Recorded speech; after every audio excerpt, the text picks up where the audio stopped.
नमस्कार, आदाब, सत श्री अकाल। मैं पीके तिवारी स्वागत करता हूं आपका +24/7 में। तो जैसा कि एक खबर निकल के आ रहा है कि अभी संविदा कर्मियों को किस तरह से किस रूल और रेगुलेशन से नियमित किया जाएगा, क्या वही रूल अप्लाई होगा अतिथि शिक्षक में?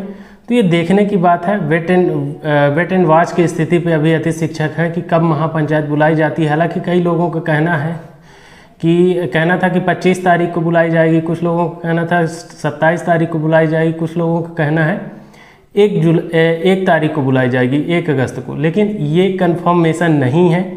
जब भी महापंचायत बुलाया जाता है या कि बुलाया जाएगा तो उसके पहले एक ऑफिशियली लेटर जारी होगा। उस लेटर में सब लिखा रहेगा किस तारीख को कितने समय से कहाँ बैठक होना है, वो पूरा विधिवत वर्णन रहता है। ये हवाई बातों में कुछ नहीं होता है। तो जो अभी मध्य प्रदेश सामान्य शासन विभाग मंत्रालय के द्वारा जो नोटिस जारी हुई है, ये खास तौर पर जो संविदा कर्मियों को किस तरह से रेगुलर किया जाएगा उसके बारे में चर्चा करते हैं। तो ये 22 जुलाई की बात है। प्रति है शासन समस्त शिक्षा विभाग, राजस्व मंडल मध्य प्रदेश ग्वालियर, समस्त शिक्षा विभाग समस्त विभाग राजस्व विभाग की तरफ से है। देखते हैं इसमें क्या कहा गया है। विषय राज्य सरकार के विभागों में संविदा नियुक्त अधिकारियों कर्मचारियों के संबंध में विस्तृत दिशा निर्देश दिए गए हैं। इस उद्देश्य से राज्य शासन के विभागों में अनुमोदित प्रशासनिक सेटअप में सर्वप्रथम सीधी भर्ती पदों पर कार्यवाही प्रशासकीय विभाग द्वारा परिपत्र कंडिका 3 में निर्धारित प्रक्रिया के अनुसार की जाएगी। समकक्षता निर्धारण कार्यवाही के पश्चात विभाग जिन संविदा पदों का सीधी भर्ती पर नियमित पद के समकक्षता का निर्धारण हो जाता है, ऐसी सीधी भर्ती नियमित पदों पर संविदा पद के नियुक्त अधिकारी कर्मचारियों के लिए आरक्षित करने की कार्यवाही नियमानुसार किया जाएगा। अब इसका यदि डिटेल से अपन बात करें तो इसमें यह होगा कि जो कर्मचारी संविदा के तौर पर अभी काम कर रहे हैं उनका समकक्षता लेवल देखा जाएगा। जैसे और उस पर जो सीधी भर्ती, अब पहले तो ये बात निकल के आती कि सीधी भर्ती है क्या। तो सीधी भर्ती एक ओपन भर्ती होती है जिसमें सभी फॉर्म भर सकते हैं, ना कि सीधी भर्ती है तो मतलब वो सिर्फ विभाग के फॉर्म भरें, ऐसा नहीं है।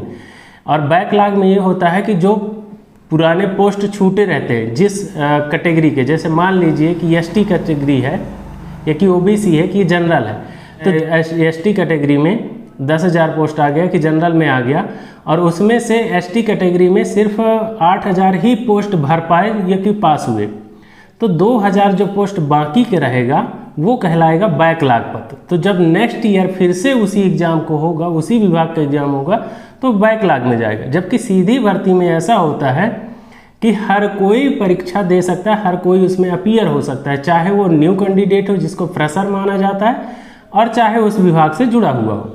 तो जो संविदा के कर्मचारी हैं इनका ये कहना है कि वो जो समकक्षता लेवल देखा जाएगा, एक समकक्षता लेवल देखा जाएगा। जैसे मान लीजिए आप इसको ऐसे समझ सकते हैं कि जैसे टीचर है, टीचर में वर्ग 1, वर्ग 2 और वर्ग 3। तो वर्ग 1, वर्ग 2 और वर्ग 3 के जो रेगुलर टीचर हैं उन्हीं का समकक्षता लेवल आप किस में देखेंगे, अतिथि शिक्षक वर्ग 1, वर्ग 2 और वर्ग 3। तो ये समकक्षता लेवल हो गया।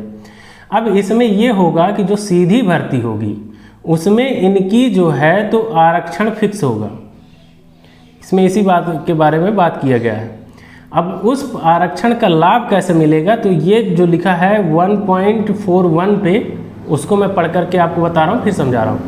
विभाग में नियमित भर्ती के रिक्त पद में पद के समकक्ष संविदा पद पर आवेदक न्यूनतम 5 वर्ष तक निरंतर संविदा आधार पर नियुक्त रहा हो। संविदा पद से नियमित पद की समकक्षता का निर्धारण इस परिपत्र की कंडिका 3 के अनुसार किया जाएगा। 5 वर्ष की यह अवधि रिक्त पद के विरुद्ध आंदोलन की दिनांक को पूर्ण होना चाहिए। तो वह व्यक्ति 5 वर्ष लगातार संविदा में उस पद पर कार्यरत होना चाहिए। और वो 5 वर्ष का कार्यकाल उसका, जब रिक्तियां निकाली जाएंगी, जब वैकेंसी आएगी, उस टाइम पर, उस वैकेंसी के टाइम पर 5 वर्ष का कार्यकाल जो टाइम पीरियड है वो कंप्लीट होना चाहिए, तब उसके लिए एलिजिबल होगा वो संविदा का कर्मचारी। फिर इसके अलावा एक क्वेश्चन ये आ सकता है, इसमें लिखा भी है शायद, कि अगर किसी संविदा अधिकारी कर्मचारी को हटा दिया गया और पुनः उसी पद पर अथवा किसी अन्य पद पर संविदा पर नियुक्ति प्राप्त हो गई तो 5 वर्ष की संविदा सेवा की अवधि की गणना सेवा से पृथक रहने की अवधि को घटाकर की जाएगी। जैसे मान लीजिए कि आपने कहीं ज्वाइन किया संविदा के पोस्ट पर और 3 वर्ष कार्य करने के बाद आप 1 वर्ष के लिए छूट गए, आपका पोस्ट छूट गया, आप घर बैठ गए, फिर इसके बाद आपने ज्वाइनिंग किया, तो क्या जो 1 वर्ष का छूटा है वो भी काउंट होगा? तो नहीं, वो आपका काउंट ना होगा। जब से आप पुनः रीज्वाइन करेंगे वो आपका काउंट होगा। तो वो एक नियम है कि मतलब 5 वर्ष का कार्यकाल कोटा उसमें पूरा करना ही करना है। किसी भी विभाग में कार्यरत संविदा पर नियुक्त अधिकारी कर्मचारी किसी अन्य भी विभाग के द्वारा विज्ञप्त पद पर आवेदन कर सकेगा, जिसके लिए वह इस कंडिका के नियमित अनुसार नियमित पद के समकक्षता का हो। जैसे मान लीजिए कि यदि अब कहा जाए कि किसी विभाग में, जैसे आबकारी आरक्षक में, तो आबकारी आरक्षक में यदि कोई संविदा के तौर पर नियुक्त है, तो क्या वो पुलिस आरक्षक की जब भर्ती निकलेगी तो उसको संविदा में वही मतलब सुविधाएं मिलेगा, वही रिजर्वेशन मिलेगा? तो हाँ, यदि समकक्षता लेवल वही है कि मतलब आबकारी आरक्षक और पुलिस आरक्षक, तो उसको वही सुविधा मिलेगी और उसमें भी अन्य पद पे यदि उसका समकक्षता लेवल सेम है तो उसको वो सारी आरक्षण की सुविधा मिलेगी जो एक संविदा कर्मचारी को मिलना चाहिए सरकार की तरफ से। संविदा अधिकारी कर्मचारियों के इस प्रकार आरक्षित के लिए नियमित पदों पर भर्ती की पारदर्शिता, प्रतिस्पर्धात्मक प्रक्रिया के मानदंड को निर्धारण किया जाएगा, जिसके लिए नियुक्तिकर्ता विभाग द्वारा न्यूनतम कट ऑफ का निर्धारण एवं अन्य अर्हताओं का नियम से संबंधित बनाए जाकर चयन प्रक्रिया का निर्धारण किया जाएगा।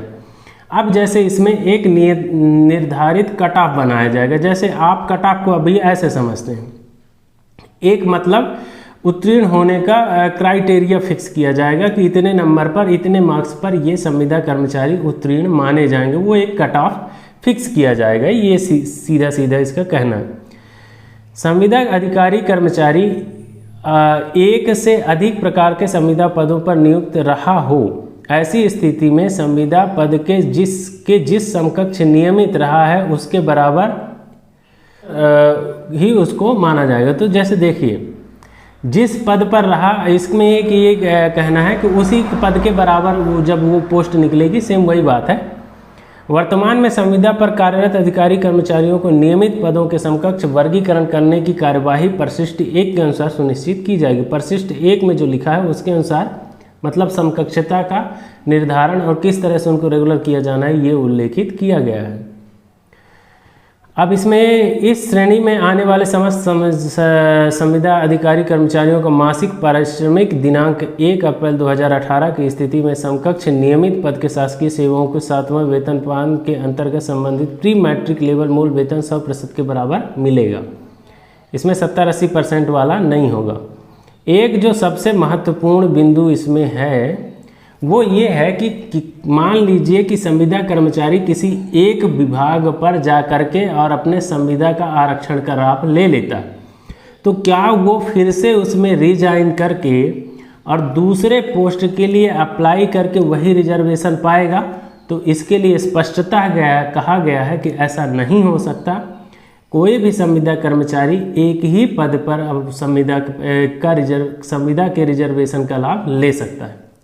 तो इससे एक ये निष्कर्ष निकलती कि जब संविदा कर्मचारियों को नियमित करने की गवर्नमेंट की ये व्यवस्था है, तो हो सकता है कि यही क्राइटेरिया फिक्स किया जाए अतिथि शिक्षकों के लिए। तो कैसे लगा ये आपको जानकारी कमेंट्स बॉक्स में ज़रूर लिखिएगा और मिलेंगे नेक्स्ट वीडियो में। तब तक के लिए जय हिंद, धन्यवाद। आपका दिन शुभ रहे, हंसते रहिए, मुस्कुराते रहिए।